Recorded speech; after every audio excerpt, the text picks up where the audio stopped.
Depuis toujours, la nuit, les hommes ont contemplé le ciel et ont pensé que l'univers se limitait à cette voûte illuminée. Or, les savants savent aujourd'hui que les véritables énigmes célestes se cachent au sein de l'obscurité et non dans ce qui brille en pleine lumière.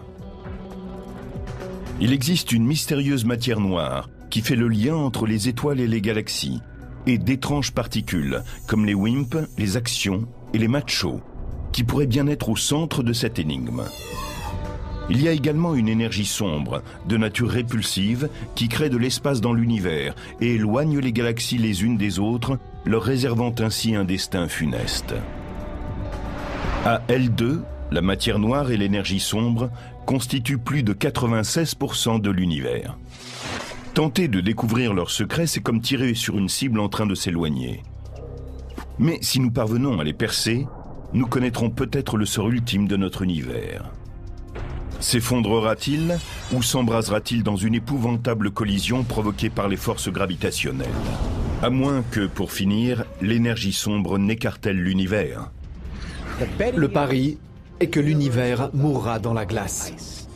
Pour comprendre l'univers, il est vraiment fondamental de comprendre ces deux éléments, la matière noire et l'énergie sombre. Nous allons faire un voyage vers la face obscure de l'univers. Nous allons partir à la poursuite de la matière noire et de l'énergie sombre.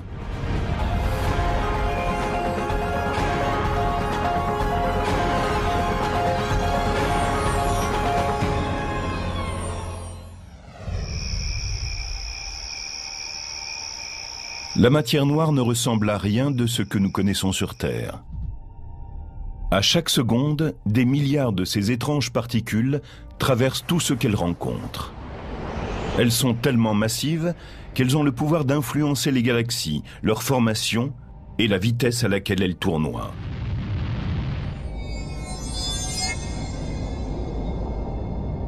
Invisible, la matière noire est partout présente, ou en tout cas, c'est ce qu'il semble. Les scientifiques n'ont pas encore la preuve directe de son existence. Ils ont de nombreux soupçons, mais pas de réponse tangible.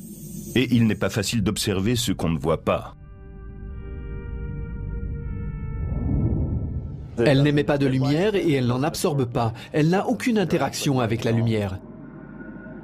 Elle ne brille pas et on ne peut pas la voir facilement dans l'obscurité. Mais elle est là. Les spécialistes en sont certains. Tous les manuels de la planète disent que l'univers est constitué d'atomes et de particules subatomiques. Eh bien, ils sont tous dans l'erreur. Et nous allons descendre sous terre pour en faire la preuve. Quand les gens entendent parler de cette matière invisible qu'on appelle la matière noire, ils disent « C'est ça, oui, prouvez-moi qu'elle existe ». Nous sommes à Soudan, dans le Minnesota, à 300 km des grandes villes illuminées. C'est l'endroit parfait pour traquer la matière noire, mais pour d'autres raisons que celles auxquelles on pense au premier abord. On pourrait croire que nous allons observer le ciel pour apercevoir la matière noire, car après tout, c'est de là qu'elle vient. Au contraire, nous allons mettre nos casques et descendre dans cette mine.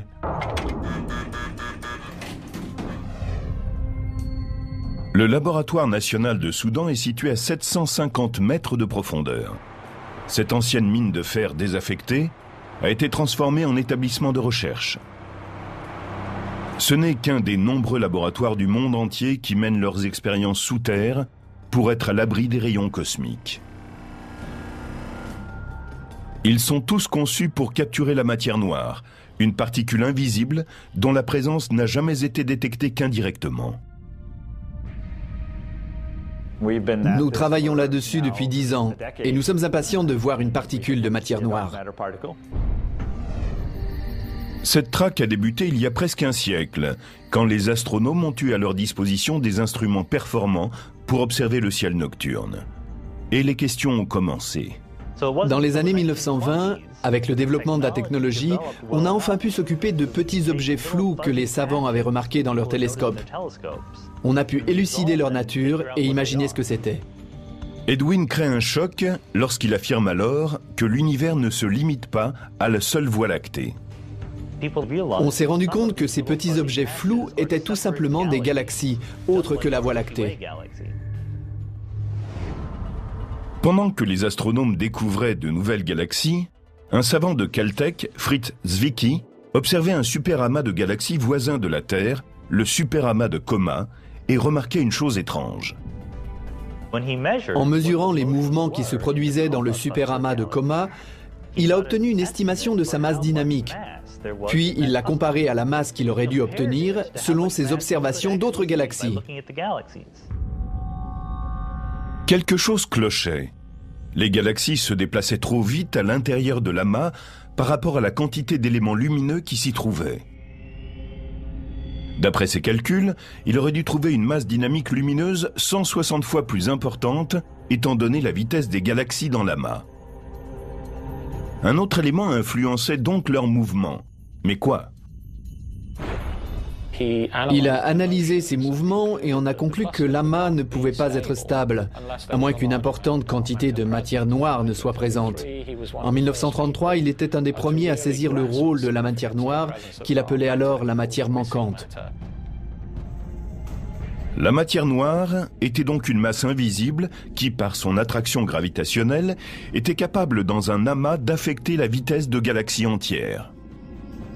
Certes, il s'agissait là d'une idée révolutionnaire, mais cette découverte est restée largement ignorée. Je pense qu'on a pris Zwicky au sérieux, mais que simplement on n'en a tiré aucune conclusion. À l'époque, on commençait à explorer l'univers. Dans les années 20, on s'apercevait tout juste qu'il existait d'autres galaxies que la nôtre. Mais on ignorait encore s'il s'agissait de simples galaxies, d'étoiles, de gaz ou de poussière invisible, ou encore si on était devant quelque chose de complètement différent. Les observations de Zwicky étaient basées sur les mesures de masse qu'il avait effectuées sur les étoiles et les galaxies. Mais comment peser des objets qui se trouvent dans l'espace ? On ne peut pas prendre le Soleil et le placer sur une balance, mais on peut mesurer la vitesse à laquelle les planètes tournent autour de lui. Et plus il y a de matière dans le Soleil, plus les planètes doivent accélérer pour rester sur leur orbite. Newton et Einstein ont dit tous deux que plus la masse d'un objet était importante, plus son attraction gravitationnelle était forte. Et plus un objet est loin du centre, plus il avance lentement sur son orbite, puisque l'attraction gravitationnelle diminue. Selon la théorie de la relativité générale d'Einstein, ou même selon la loi de la gravitation de Newton, les galaxies sont poussées les unes vers les autres. Ainsi le Soleil agit-il dans le système solaire. Sa masse attire Mercure plus vite que Pluton, parce que Mercure est plus proche du Soleil. Comme c'est le cas pour une galaxie, on s'attendrait à ce que plus les objets sont loin, plus ils se déplacent lentement pour poursuivre leur orbite. Mais cela ne correspond pas aux observations de Zwicky, ni à celles effectuées par la jeune scientifique Vera Rubin 50 ans plus tard. Celle-ci examine les courbes de rotation de galaxies spirales similaires à la Voie lactée. Et tout comme Zwicky, ce qu'elle constate lui semble étrange. Vera Rubin s'est aperçue qu'en fait, en s'éloignant, la vitesse du gaz et des poussières en orbite restait constante. Prenons une comparaison. Si une ville est une galaxie et que chaque voiture correspond à une planète ou une étoile, eh bien, malgré l'importance de la circulation, chaque voiture circulera autour de la ville à la même vitesse. Cette vitesse de rotation